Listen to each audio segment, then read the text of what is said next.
Wondering how to start your life coaching business from scratch? Today, I'm sharing 5 things to keep in mind that will help you on your business journey, including the things to avoid in the beginning and what to do if you get frustrated or confused along the way. Hello, I am Nikki Berkel. I'm a marketing and online business strategist for life coaches. My first coaching business failed, but my second business was fully booked within just 2 months. So I'm excited to share with you what I learned along the way so that you don't make the same mistakes and you can have a successful coaching business the first time. Now, if you haven't subscribed yet, click that button to subscribe and hit the bell to be notified every time I post a new video about marketing and online business strategies for your life coaching business. Making the leap from being an employee to owning your own business is terrifying. And unless you've ran a business before, it can be really confusing to know what steps to take to start your life coaching business. When I first started my life coaching business, it was the first time in my life that I had ever had to sell anything. It was also the first time in my life when I didn't get that super cushy direct deposit in my account every 2 weeks. As you start to grow your life coaching business, you are going to have a totally different journey than mine. But there are still a few things I can share that will help you start your life coaching business from scratch and do it quicker. So before we dive in, I want to ask a little bit about your journey on starting your life coaching business. Is this the first time that you've ever had to market yourself, or do you already have some kind of sales or marketing experience? Just comment below and let me know. Are you new to marketing and sales or not? Okay, the first thing to keep in mind as you start your life coaching business from scratch is that you are going to need a ton of practice. My life coach teacher, Martha Beck, told us, coach your face off. And boy, is that good advice. As a new coach, you might be so excited and think that your coaching tools are super cool and so helpful. And mix that with the desire to make money and earn a living from coaching. And that can have some people kind of trying to skip through these foundational pieces that I'm going to talk about in this video.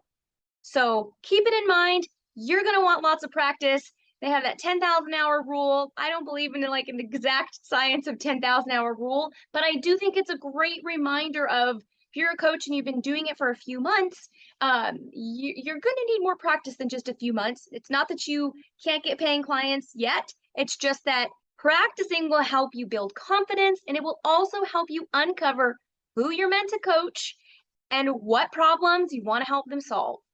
And if you're someone who gets confused about how to choose a niche or find a target market for your life coaching business, I have a free resource for you. Just click below to grab my free download, 7 Steps to Guarantee a Profitable Message and Market. It's the same process I take my clients through to make sure their coaching offers sell. The next thing to keep in mind as you start your life coaching practice is you are going to need to learn and therefore practice to learn how to make offers. And if you haven't marketed yourself before, this is a scary part, right? This is talking about money, talking about putting yourself out there, talking about facing rejection and all kinds of things. And so it's going to take a lot of practice for you to get comfortable with that. Your coaching services, unfortunately, will not sell themselves.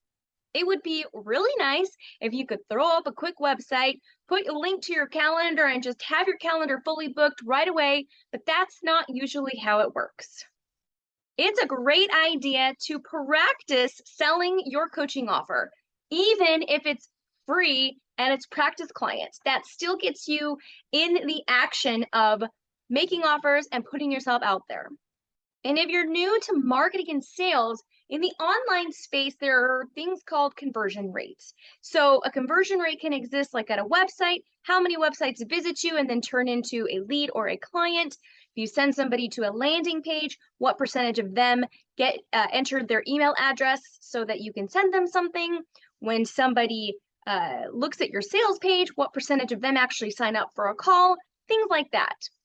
And it can be really easy to take those numbers and percentages personally. Like, why isn't everyone signing up for this thing I'm offering? Why isn't everyone answering my emails for coaching offers? Don't take it personally. It really is a numbers game. And I think it helps to know this in advance. So if you know that you are going to make coaching offers to a lot of people and that not that many of them are going to say yes, I think it's good to know that in advance so that you can have that expectation. Versus if you're sending out offers and you're expecting everyone to say yes and then that doesn't happen, it's really disappointing. It can really be a big blow, big hit of rejection. So get lots of practice making tons of offers. That way you can increase the number of people saying yes and not get down by the larger number of people that are saying no. Before I forget, make sure you stick with me to the end of this video because I'm topping it off with a mindset tool that you can use anytime you get frustrated or confused during the journey of starting your life coach business. The next thing to keep in mind as you start building a life coaching business from scratch is something I call don't create the problem, wait for it to be a problem. Now, let me just tell you, I am a crazy organized person. I'm a planner. I love to plan everything out. And sometimes those things can actually pop up in perfectionist ways that can slow me and maybe you too down from really doing the things that we need to do to move forward in your business. So here's an example. You might be thinking, oh, I need a website right away to start my coaching business. Well, let's figure out, is this really a problem? Are there people right now that are waiting to go to your website or being directed to your website so that they can learn more about your coaching? Well, if you're in the beginning phases, I'm going to guess no. So unless you're sending traffic or people to a website, then that's not actually a problem yet. So if you wait for it to be a problem, and I don't mean problem like in a negative way, but rather problem as a hint that something needs to happen next, would be when someone asks, do you have a website? When that happens, you can say, oh, I'm having it built soon. And then that is your aha, shoot, it's time to build your website. And at the end of this video, I'm going to link to this video right here, which has 4 questions to answer that will help you know if you're ready to build your website. The next thing to keep in mind when you start your life coaching business from scratch is to not get hung up on these things. Now, don't get me wrong, these things are important at a specific point in business, but if you're in the beginning phases, they are not important yet. I'm talking about your website, a logo, business cards, your business name, and content creation. If you're the kind of person who gets really jazzed up or excited by doing one of these things or creating some of these pieces, go for it. I mean, who am I to stop you? But seriously, do not let yourself get hung up on them, spending a ton of time and money quite yet. And definitely do not let them get in the way of the things that are really going to determine the success of your business, like making offers and finding a coaching solution to sell people. Okay, so here is that mindset tool that I mentioned earlier in the video. Now, if you happen to be a Martha Beck coaching watching this, then you have probably already learned this. But if you're not, or you're not familiar with this tool, you're going to love it. You can use it in way more areas of life than just what I'm suggesting right now. I would really love to sit here and tell you that starting a life coaching business from scratch is easy, but I can't. There are definitely challenges and there's a lot to learn. But this framework for coaching tool by Martha Beck will really help you. Here's the general process. I'm going to break this example into these 4 sections.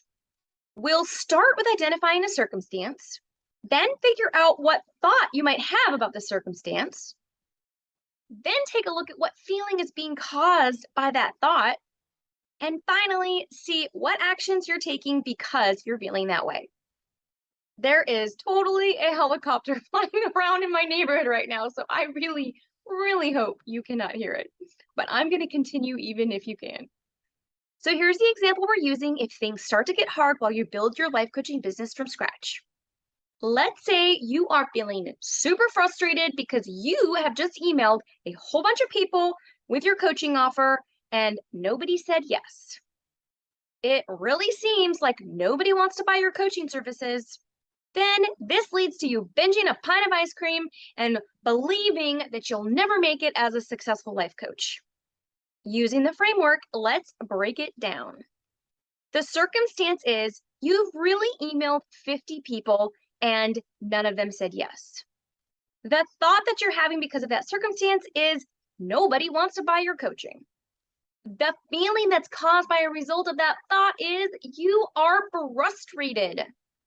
And the action caused by feeling that frustration as a result of that thought is overeating ice cream and believing that you won't become a successful life coach.